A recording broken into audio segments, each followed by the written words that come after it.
מה קורה חבר'ה? אני רוצה להראות לכם ליין מיוחד שעבדתי עליו. תקשיבו, משהו באמת מטורף, בואו תראו. ג'ינס, קולקציית פרימיום. מה זה אומר בעצם פרימיום? זה בדים, 98% כותנה, 2% לייקרה, זה ג'ינס אמיתי, דנים אמיתי.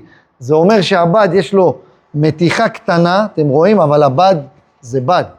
שטיפות מיוחדות, הכל זה עבודת יד, זה שטיפות שהן עבודת יד. כל מה שאתם רואים פה, כל הנגיעות הקטנות האלו, זה הכל, בן אדם עובר, עבודת יד, יש פה השקעה מטורפת. שימו לב לדיטלים, לשטיפות הקטנות, לכל העבודה פה, באמת, תראו את הקיבוצים הקטנים פה, אתם רואים את הקיבוצים הקטנים, מטורף.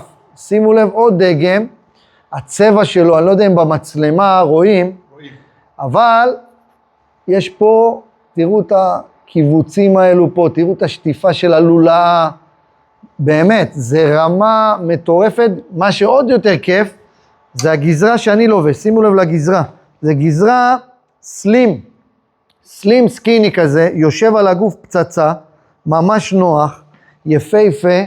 אז לכל מי שאומר, אתה עושה רק סקיני, סופר סקיני, שימו לב איזה קולקציה יש. אז תבואו לראות, מטורף.